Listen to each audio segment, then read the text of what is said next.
This happened to me in December of 2021 when I was living in a small cabin upstate in New York.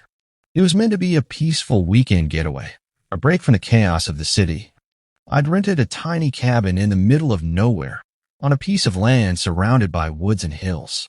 The idea was to disconnect, clear my head, and enjoy some quiet time. I was alone, just me and my thoughts, no distractions. The weather forecast called for a little snow, nothing out of the ordinary for the season. But I didn't expect this. The morning had been crisp and cold, with light snowfall, but by afternoon, the sky had darkened. The snow picked up speed, coming down in thick, heavy sheets. I could barely see past the porch when I looked out the window. The storm wasn't just snowing, it was blowing. The wind howled through the trees like something alive. Around 4 p.m., the power went out. Of course, the cabin was small, with only a wood stove to keep warm, so I built up the fire, hoping it would last me until the storm passed. I turned on my flashlight, knowing it would likely be a while before the snow let up.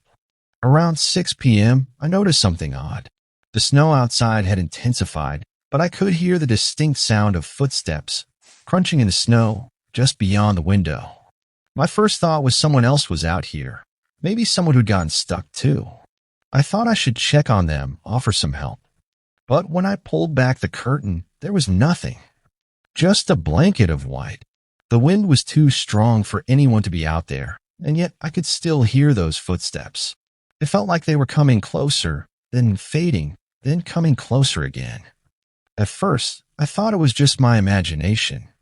After an hour or so, I couldn't ignore the feeling that something was wrong. The footsteps were no longer outside the window. Now, they seemed to be moving around the cabin, soft but deliberate, almost as if someone was circling me. I grabbed my phone, no signal. Of course, I knew this cabin was in a dead zone, but I didn't think it would be this bad. The battery was low too, and I couldn't afford to waste what little charge I had left. It didn't help that the storm was now relentless. The wind slammed against the cabin like an unseen hand, rattling the walls.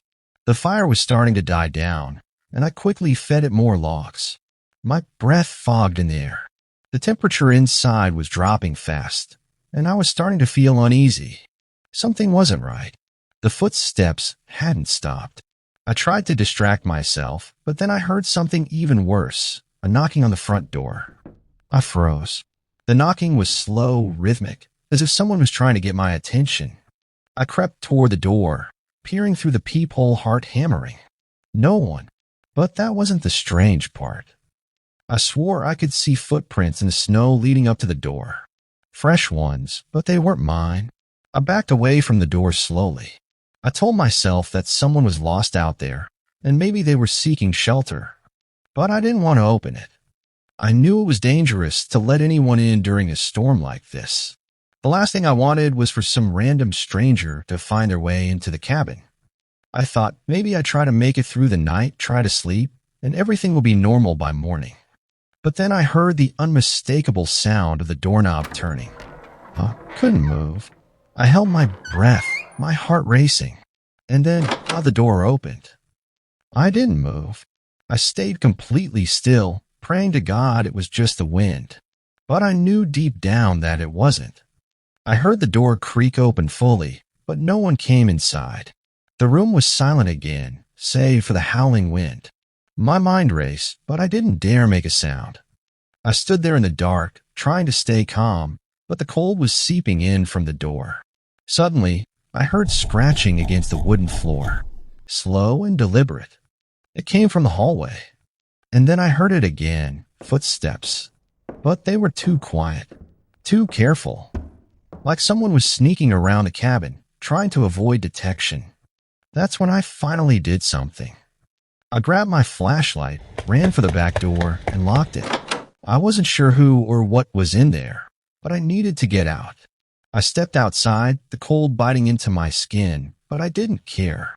I couldn't stay in that cabin anymore. I made my way through the snow, praying that I could reach the road before the storm got any worse.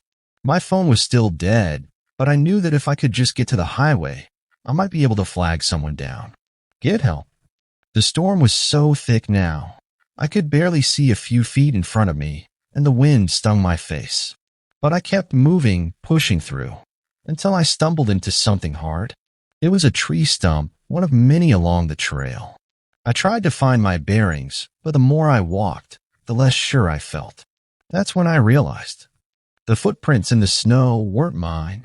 The footsteps that had circled the cabin, they followed me. I kept walking, breath shallow, barely able to make it through the snowstorm. After what felt like hours, I saw lights.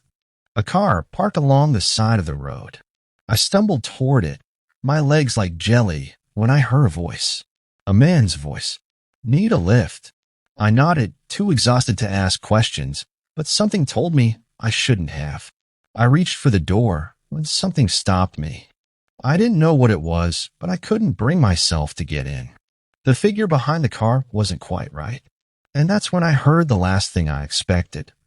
The voice, as calm as anything, said, "I was waiting for you." Was I just losing my mind out there? Or was I really being stalked through the storm by someone who knew exactly where I was? This happened to me in November 2020, just after I'd moved to a small town in Wyoming. It was my first winter out here. I had just moved from the city for a new job, and honestly, I was enjoying the peace. The wide open spaces, the quiet roads. It was a nice change. But it had its downsides too. I'd spent most of the morning out running errands, grabbing some supplies I needed for the house. I didn't know much about the area, but I was starting to get the hang of it. The roads here are long and winding, and you really don't see many people on them. I should have known it was too quiet when I got on that back road, the one I took to cut through the woods. The snow was already coming down in big, heavy flakes, and the wind was starting to pick up. I figured I had enough time to get back before the storm really hit. At least, that's what I told myself. I was about 30 minutes from home when my car started sliding. The roads were slick with ice, and the visibility was getting worse by the second. I tried to steer into the skid, but it was too late. The car spun, the tires screeching, and I slammed into a tree. The impact knocked the breath out of me, and for a few moments I just sat there, disoriented. My ears were ringing, and I could barely see through the windshield. The car was still running, and the engine was making a strange whining sound. I could smell something burning, but I wasn't sure what it was. I grabbed my phone, no signal.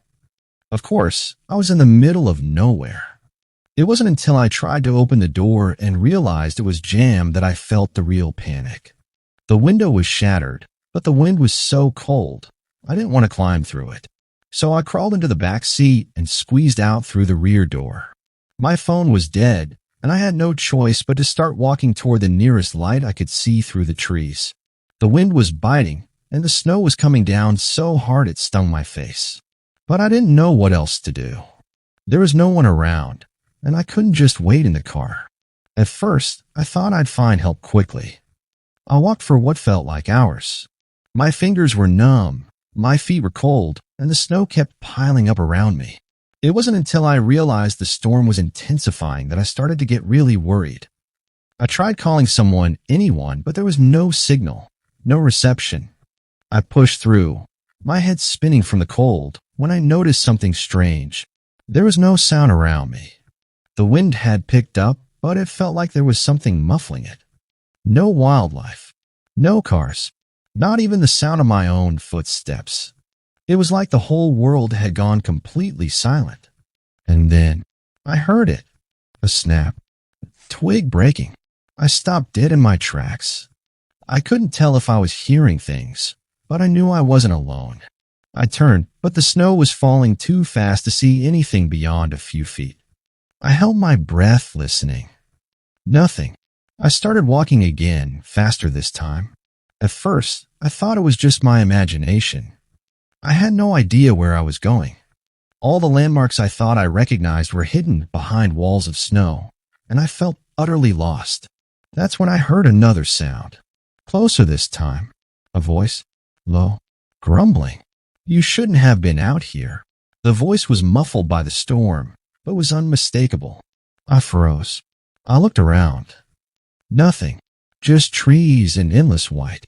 The voice wasn't far away, though. It was coming from somewhere just out of sight, somewhere hidden by the thick snowfall.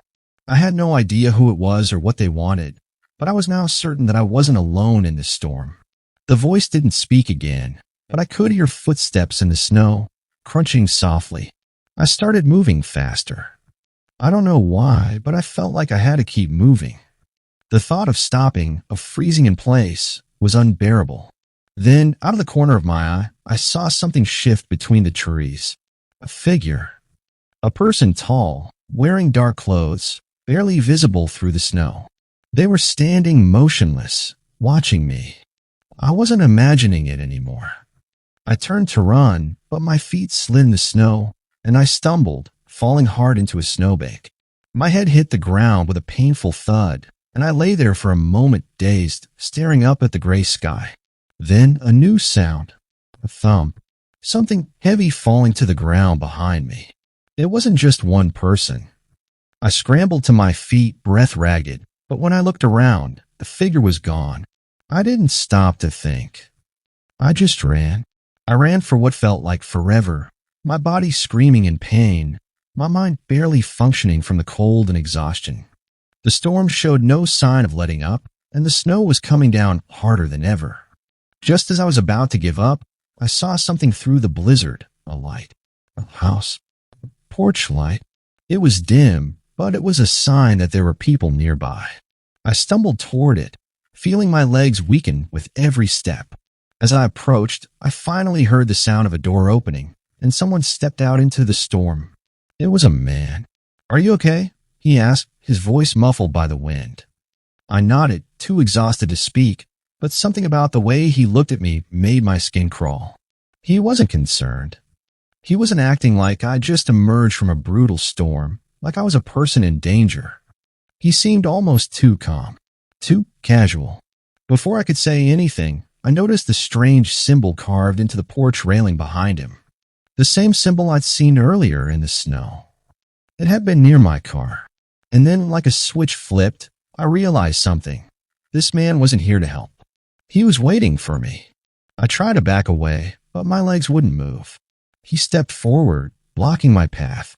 "I've been expecting you," he said, his voice eerily calm.